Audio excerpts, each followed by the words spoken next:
Hey guys, I'm excited to announce that we've completely revamped the Babish website. It's got a ton of new recipe and community features, and perks for members like exclusive monthly live streams, the first of which will be December 20th at 5 p.m. Eastern. The old websites are still live for now, but I hope you'll check out babi.sh. There's no reason to bring wood to this. I've never robbed anybody in my life. Please don't make this a bad experience for me. Bad experience? Why do people say ATM machine? Who said that?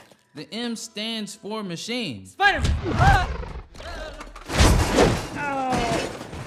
Hey Lenny, how much I owe you for this beef patty, man? Spidey, if you catch him, it's on the house, brother.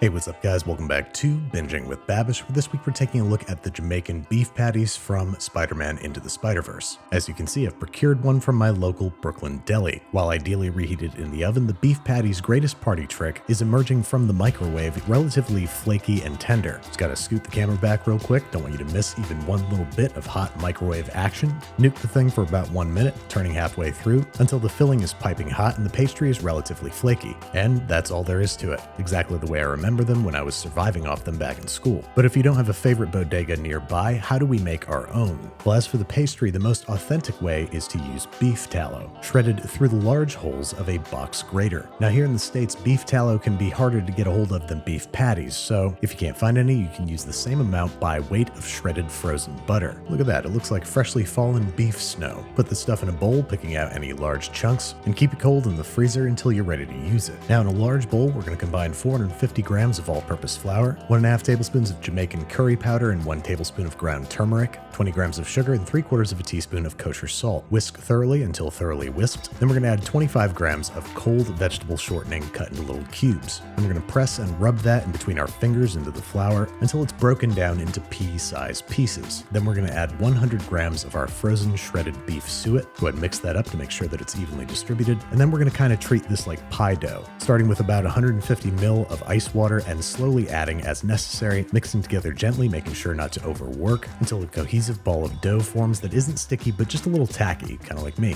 Now we're going to pad this into a vaguely rectangular shape and wrap in plastic wrap, sending it into the fridge for 30 minutes, once again very much like pie dough. While that's chilling, we can make our filling. I didn't realize that rhymed until I said it, which starts with two very important, very big flavors. First up, whole allspice, processed into a powder in a mortar and pestle or spice grinder. Make sure to sieve out any large pieces. Next up, Scotch bonnets, 1 or 2 of them. I'm kind of a wimp, so I'm going to go with 1. We're slicing this in half and pulling out the seeds and ribs, which is going to lower the capsaicin content, then finally mincing and setting aside. Go ahead and leave the ribs in there if you want more kick. Then the only other prep we got to do is finely chop half a large onion and thinly slice the greens and whites of 3 scallions. Then we're headed over to the stovetop where I'm going to preheat a couple tablespoons of vegetable oil over medium-high heat. Once it starts shimmering, I'm going to add our onions, saute for 1 to 3 minutes until the edges are beginning to turn translucent. Add our scallions and Scotch bonnet. Give that another 2 to 3 minutes until everybody is softened. Then we're going to scoot everything aside, make some room in the center of the pan, drop down another tablespoon of oil, and plop down 1 pound of ground beef broken up into pieces, letting that sit undisturbed for 1 to 2 minutes so as to pick up some nice browning. Give it a stir and start breaking up the beef as you cook it for another 3 to 5 minutes until completely cooked. Then we're going to add our spices, 1 teaspoon of garlic powder, 3/4 of a teaspoon of onion powder for some reason, about 1 teaspoon of our freshly ground allspice passed through a fine mesh sieve, 1.5 teaspoons of chopped fresh thyme, 1/3 of a cup of unseasoned breadcrumbs, and 2 teaspoons of Jamaican browning sauce. If you can't find this, use the same amount of Gravy Master. Cook this for 1 to 2 minutes, add 1.5 teaspoons of grated ginger, and then we're going to deglaze the pan with about 2/3 of a cup of beef stock, using it to scrape up all the good stuff off the bottom of the pan, letting it cook for anywhere from 1 to 4 minutes, until some of it's evaporated but the beef is still nice and moist. Season with kosher salt and freshly ground pepper to taste, and allow to cool completely before attempting to patify. Speaking of which, I'm going to generously flour my work surface, retrieve the dough from the fridge, and then we're going to laminate it with more suet, almost the way we would rough puff pastry. First, we're going to roll it out to a rectangle about 6 to 8 inches wide, 14 inches long, and about 1/3 of an inch thick. And then in the center of the rectangle widthwise, we're going to pile more of our shredded suet, about 100 grams in total, added in 6 steps. Once we got a nice light snowfall, we're going to fold half the pastry over it, sprinkle once again on the folded half, and then fold the remaining flap over top like a pamphlet. Then we're going to roll it it out again to another 14 by 8 inch rectangle, and do this lamination process 2 more times. This is going to create layers of fat stretched between the dough, which will create many flaky layers of tender pastry. Once you've laminated it with suet 3 times total, we're going to fold it into thirds 1 more time without any fat, wrap it up tight, and send it back into the fridge for another 45 minutes. Then we're going to divide this batch of dough in half, take a moment to admire our speckled layers of fat woven throughout the dough, then roll it out one last time to a rectangle about 16 by 10, and then it's time to fill and fold. I'm going to place 3 sort of piles of our beef mixture, maybe about 1/3 of a cup each, on the far end of the dough, and then, you guessed it,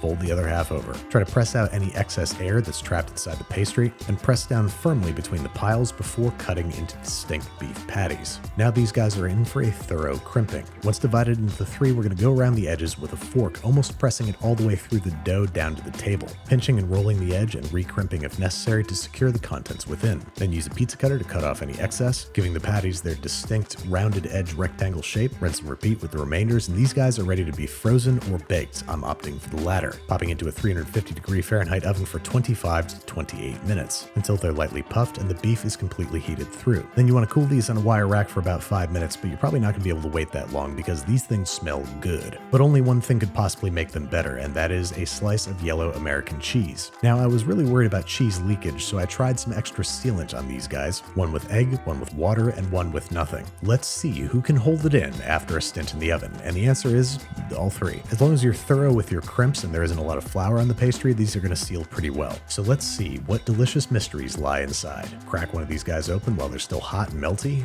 Oh yeah, nice flaky pastry, hot gooey filling, and these things taste ridiculously good. And I love the store-bought ones, but the freshly ground allspice in particular makes a huge difference. And so does apparently all that turmeric, which is going to stain your fingers. But do they hold up in the microwave? Here's one that's been fully baked and cooled in the fridge overnight, and if beef patties don't contain cheese, they're often sliced in half and stuffed before being microwaved for 1 to 2 minutes on medium power. And even from the microwave, this guy is flaky and delicious. But I wanted to take things one step further to see how movie accurate we could get. And that could mean only one thing: strapping on some so-called anti-gravity boots and eating them upside down, just like Spidey.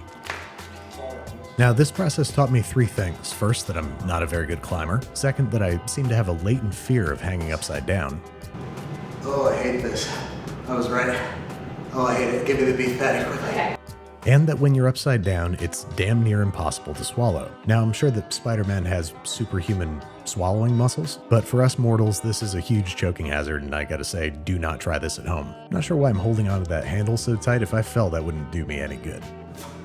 I can't swallow. Need help? So yeah, be sure to eat your beef patties right side up or end up like this. That. He's Binging with Babish. We'll be right back after these messages.